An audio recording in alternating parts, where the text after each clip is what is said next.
ನಮಸ್ಕಾರ ವೀಕ್ಷಕರೇ, ಕರ್ನಾಟಕದ ಪ್ರತಿಯೊಬ್ಬರಿಗೂ ನನ್ನ ನಮಸ್ಕಾರ. ನೋಡಿ, ಇವತ್ತು ಬೆಂಗಳೂರು ಸೆಂಟ್ರಲ್ ಅಭ್ಯರ್ಥಿಯಾದಂಥ ಉತ್ತಮ ಪ್ರಜಾಕೀಯ ಪಕ್ಷದ ಸುರೇಶ್ ಬಾಬು MC ಅವರಿದ್ದಾರೆ. ಸೊ ಅವರೊಂದಿಗೆ ಒಂದು 2-3 ಪ್ರಶ್ನೆಗಳು ಕೇಳ್ತೀವಿ. ಮತ್ತು ನಿಮ್ಗೆ ಏನಾದರೂ ಪ್ರಶ್ನೆಗಳಿದ್ರೆ ಕಾಮೆಂಟ್ ಬಾಕ್ಸಲ್ಲಿ ದಯವಿಟ್ಟು ಹಾಕಿ. ಸರ್ ನಮಸ್ಕಾರ. ಸರ್ ನಮಸ್ತೆ.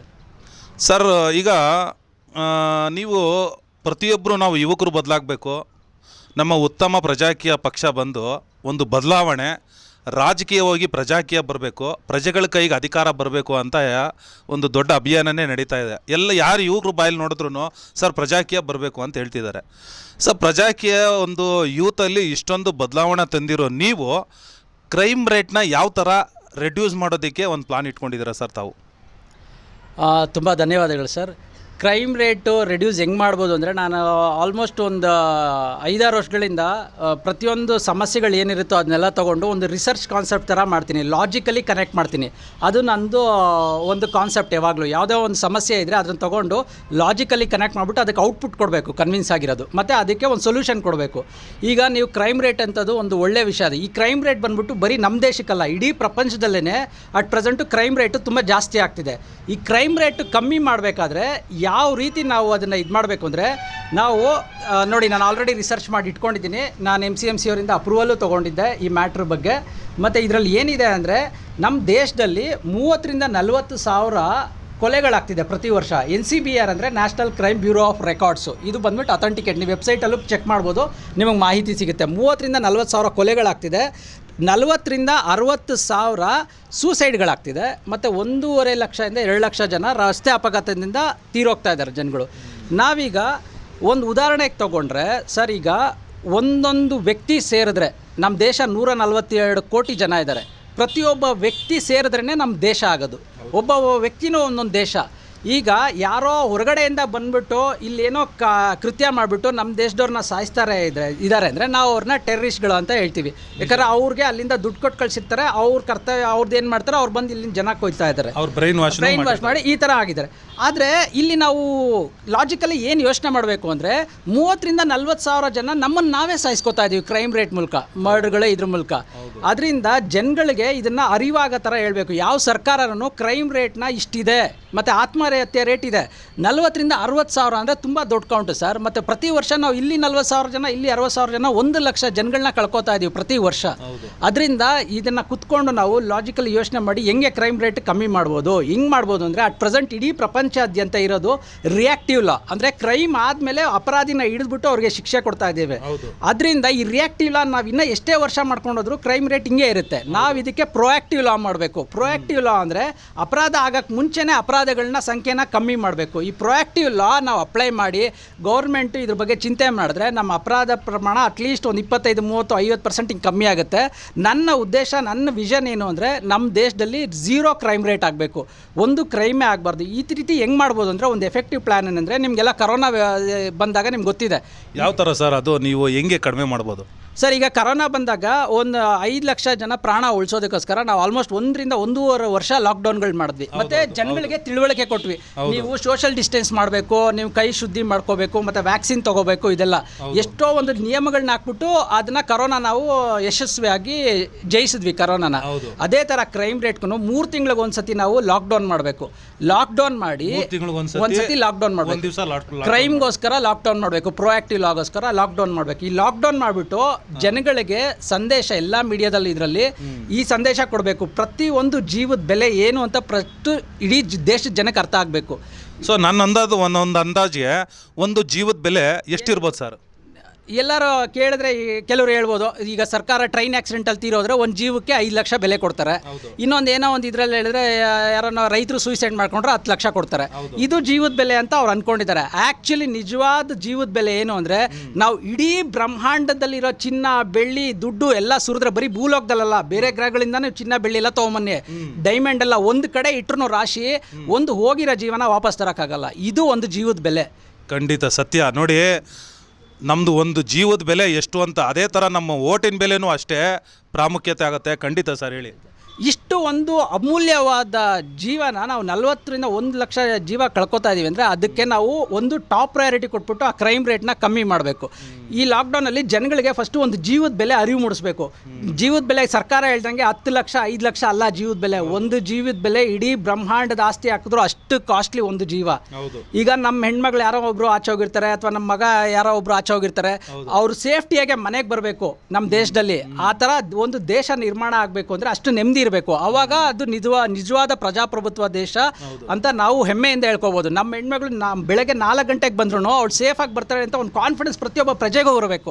ಆ ಥರ ಮಾಡಬೇಕು ಅಂದರೆ 3 ತಿಂಗಳಲ್ಲಿ 1 ದಿನ ತಗೊಳ್ಳಿ ಸ್ಟಾರ್ಟಿಂಗಲ್ಲಿ, ಆಮೇಲೆ 6 ತಿಂಗಳು 1 ದಿನ ಲಾಕ್ಡೌನ್ ಮಾಡಿ ಅವ್ರಿಗೆ ಫಸ್ಟ್ ನಾಲೆಜ್ ಕೊಡಿ. ಇಡೀ ದೇಶದವ್ರಿಗೆ ಒಂದು ಜೀವದ ಬೆಲೆ ಇಡೀ ಬ್ರಹ್ಮಾಂಡದ ಆಸ್ತಿಗಿಂತ ದೊಡ್ಡದು. ಯಾರು ಪ್ರಜೆಗಳು ಒಂದು ಜೀವನ ಇನ್ನೊಬ್ಬರು ತೆಗಿಯೋ ರೈಟ್ಸ್ ಯಾರಿಗೂ ಇಲ್ಲ. ನಿಮ್ಗೆ ಏನಾದರೂ ಒಬ್ರಿಗೊಬ್ರಿಗೂ ಪ್ರಾಬ್ಲಮ್ ಇದ್ದರೆ ನೀವು ಸರ್ಕಾರದ ಕಾನೂನು ಮೂಲಕ, ಕೋರ್ಟ್ ಮೂಲಕ, ಪೊಲೀಸ್ ಮೂಲಕನೇ ಹೋಗಬೇಕು. ಈಗ ಕೆಲವರು ಏನೋ ಒಂಥರ ಮೋಟಿವೇಟ್ ಆಗಿಬಿಡ್ತಾರೆ, ಮೀಡಿಯಾದಲ್ಲಿ ತೋರಿಸ್ತಾರೆ, ಧಾರಾವಾಹಿಗಳಲ್ಲಿ, ಸಿನಿಮಾಗಳಲ್ಲಿ ಒಬ್ಬ ಹೀರೋಗೆ ಯಾರೋ ಏನೋ ಅಂದ್ಬಿಟ್ರು ಅವಾಚ್ಯವಾದ ಶಬ್ದ ಅಥವಾ ಏನೋ ಇದಾಗ್ಬಿಡ್ತು, ಅವ್ನು ಮೋಸ ಅಂದಿದ ತಕ್ಷಣ ಅವನೇ ಕಾನೂನು ಕೈಗೆ ತೊಗೊಂಡ್ಬಿಟ್ಟು 100 ಜನ ಸಾಯಿಸ್ತಾ ಹೋಗ್ತಾನೆ. ನಾವಿಲ್ಲಿ ವಿಜಿಲ್ ಹೊಡಿತಾ ಇರ್ತೀವಿ, ಓ ಸಾಯಿಸ್ತಾ ಇದ್ದಾನೆ ಅಂತ. ಆದರೆ ಅವ್ರು ಯಾರು ಶತ್ರು ದೇಶದವ್ರನ್ನ ಸಾಯಿಸ್ತಿರಲ್ಲ, ನಮ್ಮ ದೇಶದವ್ರನ್ನೇ ಸಾಯಿಸ್ಕೊತಾ ಇರ್ತಾರೆ. ಅದರಿಂದ ಪ್ರತಿಯೊಬ್ಬರಿಗೂ ಭಿನ್ನಾಭಿಪ್ರಾಯ ಬಂದೇ ಬರುತ್ತೆ. ಇದರಲ್ಲಿ ನಾವು ಪ್ರೊಯಾಕ್ಟಿವ್ ಆಗಿ ಕಾನೂನು ಮೂಲಕ ಹೋಗಿ ಪ್ರತಿಯೊಂದು ಜೀವಕ್ಕೂ ಬೆಲೆ ಕೊಡಬೇಕು. ಕಾನೂನು ಮೂಲಕ ಹೋಗಿ ನಮ್ಗೆ ಹೋರಾಟ ಮಾಡಿ ಈ ಥರ ತಪ್ಪಾಗಿದೆ ಅಂತ ಕಾನೂನು ಮೂಲಕ ನಾವು ನ್ಯಾಯ ತಗೋಬೇಕು. ಯಾವತ್ತು ಕಾನೂನನ್ನ ಕೈಗೆತ್ಕೋಬಾರ್ದು.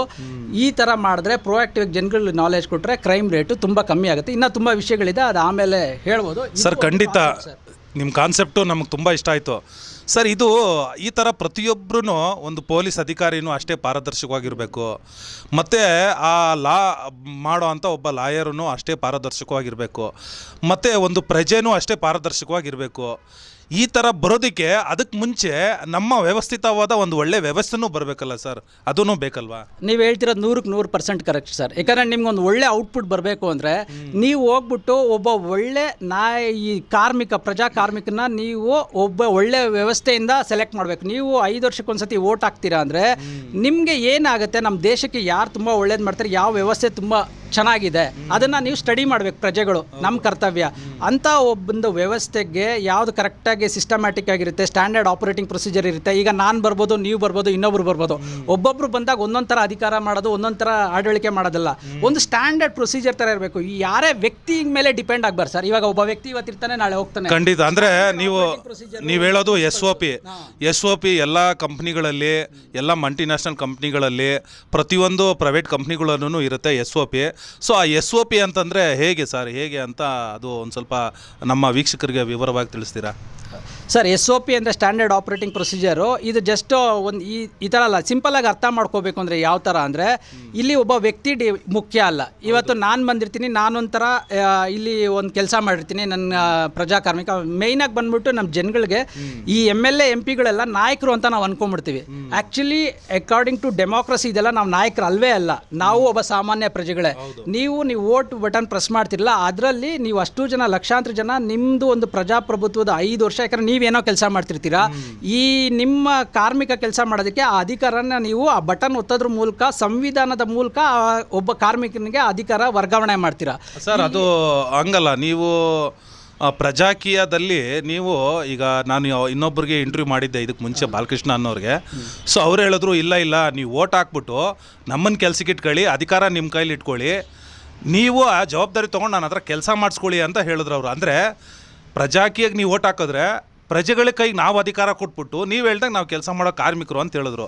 ಇದು ನಿಜಾನಾ ಸರ್? ಹೀಗೇನಾ, ಹೇಗೆ ಸರ್? ಇದನ್ನು ಅಕ್ಷರಶಃ ನಿಜಾನೇ. ಇದರಲ್ಲಿ ಒಂದು ಸ್ವಲ್ಪ ಈ ಕಾನ್ಸೆಪ್ಟ್ಸ್ ಹೆಂಗಿರುತ್ತೆ ಅಂದರೆ, ಇದು ಇನ್ಕ್ಲೂಸಿವ್ ಡೆಮೋಕ್ರಸಿ ಅಂತಾರೆ. ಅಂದರೆ ಪ್ರಜೆಗಳೆಲ್ಲ ಇನ್ಕ್ಲೂಡ್ ಆಗಿ ಇವ್ರ ಕಾರ್ಮಿಕರ ಜೊತೆ ಮಿಂಗಲ್ ಆಗಿ ಅವ್ರಿಗೆ ಏನು ಬೇಕು ವೆಲ್ಫೇರ್ ಸ್ಕೀಮ್ಸ್ ಎಲ್ಲ ಮಾಡಿಸ್ಕೊಳ್ಳೋದು, ಕಮ್ಯಾಂಡ್ ಮಾಡಿಬಿಟ್ಟು ಇದು ನಮ್ಮ ಕಾರ್ಯ ಆಗಬೇಕು, ಇಲ್ಲಿ ರಸ್ತೆ ಸರಿ ಇಲ್ಲ, ಈ ರಸ್ತೆ ಹಾಕಬೇಕು, ಇಲ್ಲಿ ನಮಗೆ ಒಳಚರಂಡಿ ಸರಿ ಇಲ್ಲ, ಮತ್ತು ರೈನ್ ಹಾರ್ವೆಸ್ಟಿಂಗ್ ಆಗಬೇಕು, ಮತ್ತು ಈ ಥರ ಕೆಲಸಗಳಾಗಬೇಕು, ನಮ್ಮ ಸ್ಕೂಲ್ ವ್ಯವಸ್ಥೆ ಸರಿ ಆಗಬೇಕು, ಹೆಲ್ತ್ ವ್ಯವಸ್ಥೆ ಸರಿ ಆಗಬೇಕು. ಇದೆಲ್ಲ ಆಗಿ ಇನ್ಕ್ಲೂಸಿವ್, ಪ್ರಜೆಗಳು ಇನ್ಕ್ಲೂಸಿವ್ ಆಗಿ ಮಾಡಬೇಕು. ಖಂಡಿತ. ಅಂದರೆ ಜವಾಬ್ದಾರಿ ತೊಗೊಂಡು ಅದು ಬರಬೇಕು ಸರ್. SOP ಅಂದರೆ ನಾನು ಕೇಳಿರೋ ಪ್ರಕಾರ SOP ಸ್ಟ್ಯಾಂಡರ್ಡ್ ಆಪರೇಟಿಂಗ್ ಪ್ರೊಸೀಜರ್ ಏನಿದೆ, ಸೊ ಅದು ಅಲ್ಲಿ ಒಂದು ಆ್ಯನ್ಯುಲಿ ನೋಡಪ್ಪ ಇಷ್ಟು ಸಂಬಳ ಕೊಡ್ತೀನಿ ನಿನಗೆ, ನೀನು ನಾನು ಹೇಳಿದ ಕೆಲಸ ಮಾಡು. ನಿನಗೆ ನೋಡಿ ಟಾರ್ಗೆಟ್ ನಿಂದಿದ್ದು, ಈ ಟಾರ್ಗೆಟ್ ನೀನು ಕೆಲಸ ಮಾಡಲಿಲ್ಲ ಅಂತಂದರೆ ನಿನಗೆ ಒಂದು ಸರಿಯಾಗಿ ಕೆಲಸ ಮಾಡಲಿಲ್ಲ ಅಂತಂದರೆ ನಿನಗೆ ಒಂದು ನೋಟಿಸ್ ಕೊಡ್ತೀನಿ. ಆ ನೋಟಿಸು ಪೀರಿಯಡಲ್ಲೂ ಮತ್ತೆ ನೀನು ತಿದ್ಕೊಂಡು ಸರಿಯಾಗಿ ಕೆಲಸ ಮಾಡಲಿಲ್ಲ ಅಂದರೆ ನೀನು ಕೆಲಸದಿಂದ ಟರ್ಮಿನೇಟ್ ಮಾಡಿಬಿಟ್ಟು ನೀನು ಮನೆ ಕಳಿಸ್ತೀನಿ ಅಥವಾ ನೀನು ರಿಸೈನ್ ಮಾಡಿ ಹೋಗ್ಬೇಕಾಗತ್ತೆ ಅಂತಲೂ ಒಂದು ಪ್ರೊಸೀಜರ್ ಇರುತ್ತೆ, ಅಂದರೆ HR ಪಾಲಿಸಿಯಲ್ಲಿ. ಸೊ ಅದೇ ಥರನೇ ಇಲ್ಲಿನೂ ನಿಮ್ಮ ಪ್ರಜಾಕೀಯದಲ್ಲಿ ಇದೆ ಅಂತ ಕೇಳ್ಪಟ್ಟಿದ್ದೀನಿ. ನಿಜಾನಾ ಸರ್? ಇದು ಖಂಡಿತ ನಿಜ. ಯಾಕಂದರೆ ಇಡೀ ನೀವು ಪ್ರಪಂಚದಲ್ಲಿ ಯಾವುದೇ ವ್ಯವಸ್ಥೆ ನೋಡಿ, ಯಾರನ್ನು ಈ ಥರ SOP ಯಾರೂ ಡಿಸೈನ್ ಮಾಡಿ ಪಾರದರ್ಶಕವಾಗಿ ಹೇಳಿಲ್ಲ. ನೀವು ಆ್ಯಕ್ಚುಲಿ ಇರೋದು ಈಗ ಒಂದು ಯಾವುದೋ ಒಂದು ಸಿಸ್ಟಮ್ ತೊಗೊಳ್ಳಿ, ಎಲ್ಲಿ ನಿಮಗೆ ಒಂದು ನಿಬಂಧನೆಗಳಿಲ್ಲ, ಈ ಥರ ನಿಮ್ಮ ಪರ್ಫಾರ್ಮೆನ್ಸ್ ಎವ್ಯಾಲ್ಯೂಯೇಷನ್ ಮಾಡ್ತಿಲ್ಲ ಅಂದರೆ ಅಲ್ಲಿ ಹ್ಯೂಮನ್ ಟೆಂಡೆನ್ಸಿ ಏನಾಗುತ್ತೆ ಅಂತ, ಮನುಷ್ಯ ಆ ಜಾಗಕ್ಕೆ ಬಂದಿದ ತಕ್ಷಣ ಆರಾಮಾಗ್ಬಿಡ್ತಾನೆ. ಆರಾಮಾಗ್ಬಿಟ್ಟು ಅವನೇ ರಾಜನ ಥರ ಫೀಲ್ ಮಾಡೋಕ್ಕೆ ಶುರು ಮಾಡಿಬಿಡ್ತಾನೆ. ಅವನಿಗೆ ಈ ಥರ ಒಂದು ನಿಂದು ಚೌಕಟ್ಟಿದೆ, ಸ್ಟ್ಯಾಂಡರ್ಡ್ ಆಪರೇಟಿಂಗ್ ಪ್ರಕಾರ ರೈಟ್ ಟು ರಿಕಾಲ್ ಇದೆ, ನೀನು ಸರಿ ಕೆಲಸ ಮಾಡಿಲ್ಲ ಅಂದರೆ ನೀನು ತೆಗಿತೀವಿ ಅಂದಾಗ ಅವನು ಫುಲ್ಲು ಶ್ರದ್ಧೆ ಹಾಕಿ ಕೆಲಸ ಮಾಡ್ತಾನೆ. ಅವನಿಗೂ ಒಂದು ಒಳಗಡೆ ಒಂದು ಇಂಟ್ರೆಸ್ಟ್ ಬರುತ್ತೆ ಮಾಡಬೇಕು ಅಂತ. ಸೊ ರೈಟ್ ಟು ರಿಕಾಲ್, ಅಕಸ್ಮಾತ್ ಏನಾದ್ರೂ ನೀವು ಸರಿಯಾಗಿ ಕೆಲಸ ಮಾಡಲಿಲ್ಲ ಅಂತಂದರೆ ಅವರು 6 ಮಂತ್ ಒಂದು ಪೋಲಿಂಗಲ್ಲಿ ನಿಮ್ಮನ್ನು ಬೇಕಂದರೆ ರಿಜೆಕ್ಟು ಮಾಡ್ಬೋದು, ಅಥವಾ ಪ್ರಮೋಷನು ಮಾಡ್ಬೋದು, ಅಥವಾ ಮುಂದೂ ವರಿಬೋದು, ಮತ್ತು ಇನ್ನೊಂದು ಒಂದು ನೋಟಿಸ್ ಪೀರಿಯಡನ್ನು ಕೊಡ್ಬೋದು. ನೋಡಿ ತಿದ್ಕೊಳ್ಳಿ, ಇನ್ನೊಂದು 6 ಮಂತ್ ಟೈಮ್ ಕೊಡ್ತೀನಿ, ಅಷ್ಟರಲ್ಲಿ ನೀವು ತಿದ್ಕೊಳ್ಳಿ ಅಂತಲೂ ಕೊಡ್ಬೋದು. ಈ ಥರನೂ ಇದೆ ಅಂತ ಕೇಳ್ಪಟ್ಟಿದ್ದೀನಿ. ನಿಜಾನಾ? ಹೌದು ಸರ್, ಕರೆಕ್ಟ್. ಈ ಥರನೂ ಇದೆ. ನೀವು ನೀವು ಯಾರನ್ನ ಕಾರ್ಮಿಕನಾಗಿ ಅಲ್ಲಿ ನಾಮಿನೇಟ್ ಮಾಡಿರ್ತೀರೋ ಅವರು ಕರೆಕ್ಟಾಗಿ ಅವ್ರ ಕೆಲಸ ಮಾಡ್ತಾ ಇಲ್ಲ ಅಂದರೆ ಇದು ಬಂದುಬಿಟ್ಟು ಪ್ರಜೆಗಳದೇ ಕರ್ತವ್ಯ ಆಗಿರುತ್ತೆ. ಇಲ್ಲಿ ಬೇರೆಯವ್ರು ಯಾರೋ ಬಂದ್ಬಿಟ್ಟು ಇದು ಮಾಡಲ್ಲ, ಪ್ರಜೆಗಳೇ ನೀವೆಲ್ಲ ನಿಂತ್ಕೊಂಡು ಬಂದು ಸೋಷಿಯಲ್ ಮೀಡಿಯಾ ಅಂದರೆ ಇಲ್ಲಿ ಉಪೇಂದ್ರ ಅವ್ರು ಏನು ಹೈಕಮಾಂಡ್ ಅಲ್ಲ, ಇಲ್ಲಿ ಪ್ರಜೆಗಳೇ ಹೈಕಮಾಂಡ್ ಸರ್. ಈ ಜನಗಳೆಲ್ಲ ಸ್ವಲ್ಪ ಜನ ತಪ್ಪು ಕಲ್ಪನೆ ಇದೆ ಸರ್. ಉಪೇಂದ್ರ ಅವ್ರ ಹೆಸರು ನಾವು ಏನು ಜಾಸ್ತಿ ತೊಗೊಳಂಗಿಲ್ಲ. ಇಲ್ಲಿ ಉಪೇಂದ್ರ ಅವ್ರು ಇಲ್ಲ ಅಂದ್ಕೊಳ್ಳಿ, ಉಪೇಂದ್ರ ಅವರು ಒಂದು ಒಳ್ಳೆ ವ್ಯವಸ್ಥೆ ಮಾಡಿಕೊಟ್ಟಿದ್ದಾರೆ. ನೀವು ಜನಗಳಿಗೆ ಒಂದು ಓಪನ್ ಸೋರ್ಸ್ ಪ್ಲ್ಯಾಟ್ಫಾರ್ಮ್ ಥರ ಇದು ಜನಗಳು ನೀವು ಎಷ್ಟು ಚೆನ್ನಾಗಿ ಇನ್ಕ್ಲೂಸಿವ್ ಆಗಿ ನಿಮ್ಮ ಕೆಲಸ ನೀವು ಮಾಡ್ತಿರೋ ಕರೆಕ್ಟಾಗಿ, ಆವಾಗ ನಿಮಗೆ ಕರೆಕ್ಟಾಗಿ ಔಟ್ಪುಟ್ ಸಿಗುತ್ತೆ. ಅವರು ಒಬ್ಬ ವ್ಯಕ್ತಿ ಇಲ್ಲಿ ಇಂಪಾರ್ಟೆಂಟೇ ಅಲ್ಲ. ಇಲ್ಲಿ ಬಂದ್ಬಿಟ್ಟು ಇಲ್ಲ ಉಪೇಂದ್ರ ಅವ್ರು ಹೇಳ್ತಾ ಇರ್ತಾರೆ, ಇಲ್ಲಪ್ಪ ನಂದೇನು ಅಲ್ಲ, ಇದು ನಿಮ್ಮದೇ ಪಕ್ಷ, ಇದು ಇಲ್ಲಿ ನೀವೇ ಬರಬೇಕು, ಇಲ್ಲಿ ನೀವೇ ಹೈಕಮಾಂಡು, ಇಲ್ಲಿ ನೀವೇ ನಿಂತ್ಕೊಂಡು ನೀವೇ ಮಾಡ್ಕೊಳ್ಳಿ, ಇದು ನಂದೇನು ಅಲ್ಲ ಅಂತ ಬರೀ ನಾನು ಜನಗಳು ಯಾರನ್ನ ಸೂಚಿಸ್ತಾರೋ ಅವ್ರಿಗೆ B.Pharm ಕೊಡ್ತೀನಿ ಅಂತ ಹೇಳ್ತಾರೆ. ಇದನ್ನು ನಿಜಾನಾ ಸರ್? Correct sir. ಮತ್ತು ಜನಗಳಲ್ಲಿ ನಾನು ವೋಟರ್ಸ್ ರೆಕಮೆಂಡೇಶನ್ ತೊಗೊಳಕ್ಕೆ ಹೋದೆ, ಮತ್ತು ಪ್ರಜಾಕೀಯದ ಬಗ್ಗೆ ಹೇಳೋಕ್ಕೂ ತುಂಬ ಹೋದೆ. ನನಗೆ ಇದು ಸಿಕ್ಕಾದ್ಮೇಲೂ B.Pharm ಸಿಕ್ಕಾದ್ಮೇಲೂ ತುಂಬ ಜನಕ್ಕೆ ಇದೊಂದು ಮಿಸ್ಕಾನ್ಸೆಪ್ಟ್ ಇದೆ, ಮತ್ತು ತಪ್ಪು ಪರಿಕಲ್ಪನೆ ಇದೆ. ನಾವು ಪ್ರಜಾಕೀಯ ಅಂತ ಹೇಳಿದ ತಕ್ಷಣ, ಉತ್ತಮ ಪ್ರಜಾಕೀಯ ಅಂತ ಹೇಳಿದ ತಕ್ಷಣ ಉಪೇಂದ್ರ ಅವ್ರ ಪಕ್ಷ ಅಂತ ಹೇಳ್ತಾರೆ. ನಿಜವಾಗ್ಲೂ ಆ ತಪ್ಪನ್ನ ನೀವು ಮಾಡಬೇಡಿ. ಇದು ಉಪೇಂದ್ರ ಅವ್ರ ಪಕ್ಷ ಅಲ್ಲ, ಉಪೇಂದ್ರ ಅವ್ರ ಪಕ್ಷ ಅಲ್ವೇ ಅಲ್ಲ.